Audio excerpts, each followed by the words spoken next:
Greater Hyderabad नगर निगम चुनाव में भाजपा इस बार बाजीगर बनकर उभरी है। भाजपा ने हैदराबाद चुनाव के सारे समीकरण बदल कर रख दिए। शुरुआत में पिछड़ने के बाद टीआरएस ने भाजपा से बढ़त तो बना ली, पर वह पूर्ण बहुमत से बहुत दूर है। केसीआर की पार्टी पहले स्थान पर तो है, लेकिन उसका प्रदर्शन 2016 के चुनाव की तुलना में परछाई भी नहीं रहा। वहीं दूसरे नंबर के लिए बीजेपी और एआईएमआईएम के बीच कड़ा संघर्ष देखने को मिला। अंततः भाजपा एआईएमआईएम को पीछे करने में सफल रही। इस तरह से भाजपा ने असदुद्दीन ओवैसी को उसके ही गढ़ में जाकर मात दे दी। हैदराबाद में मिली इस सफलता से भाजपा के तेलंगाना कार्यालय में सेलिब्रेशन भी शुरू हो गया है। भाजपा के प्रदेश अध्यक्ष बांडी संजय कुमार ने हाल में एक प्रेस कॉन्फ्रेंस भी की है। प्रेस कॉन्फ्रेंस के बारे में बताने से पहले आपको बताते हैं कि हैदराबाद नगर निगम चुनाव में किस पार्टी को कितनी सीटें हासिल हुई हैं। टीआरएस को 55 सीटें मिली हैं और माना जा रहा है कि उसे 56 सीटें हो सकती हैं। एक सीट पर टीआरएस को लीड मिली हुई है और माना जा रहा है कि ये सीट टीआरएस के खाते में ही जाएगी। भाजपा को 49 सीटों पर सफलता मिली है।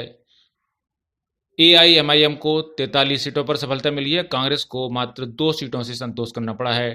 तेलुगु देशम पार्टी, आईएनडी और दूसरी अन्य पार्टी किसी को कोई सीट नहीं मिली है।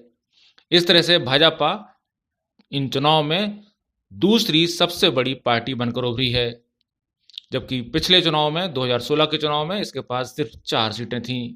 इस मौके पर केंद्रीय गृह राज्य मंत्री जी किशन रेड्डी ने कहा कि हैदराबाद चुनाव में भाजपा को स्पष्ट जीत मिली है और इस चुनाव में टीआरएस एआईएमआईएम की नेतेखार हुई है।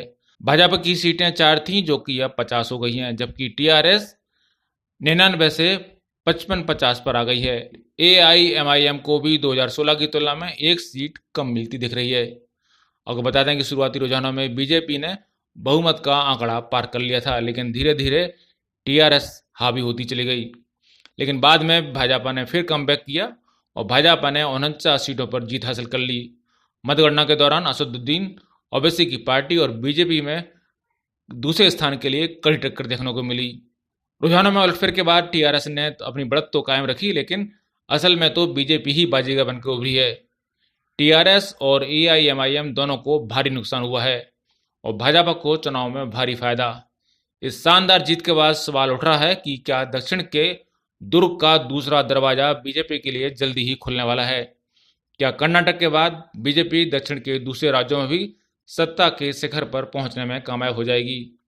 चुनाव तो वैसे नगर निगम का था, लेकिन रोमांच किसी लोकसभा विधानसभा चुनाव से कम नहीं। भाजपा ने अपनी पूरी ताकत झोंक दी और अब नतीजे इसकी गवाही भी दे रहे हैं। दक्षिण के दुर्ग में दूसरा दरवाजा खोलने की भाजपा की रणनीति काम कर गई है। दरअसल देश के सबसे बड़े नगर निगम में से एक ग्रेटर हैदराबाद नगर निगम का सियासी रसूख ही कुछ इस तरह से बोल रहा था। इस दुर्ग में बैठकर असदुद्दीन ओवैसी पूरे देश में भाजपा पर हमला बोल रहे थे। इसलिए इस दुर्ग में जगह बनाना बीजेपी के लिए जरूरी होता जा रहा था। बिहार में ओवैसी ने जिस तरह से बीजेपी को चौंकाया था, उसी तरह से अब बीजेपी ने हैदराबाद में उनके गढ़ में जाकर ओवैसी को मात दी है। आपको बता दें कि ग्रेटर हैदराबाद नगर निगम 4 जिलों को मिलकर बना है, जिनमें हैदराबाद, मेडचल, मलकजगिरी, रंगारेड्डी और संगारेड्डी शामिल हैं। पूरे इलाके में 24 विधानसभा क्षेत्र शामिल हैं, तो तेलंगाना की 5 लोकसभा सीटें भी इसमें आती हैं।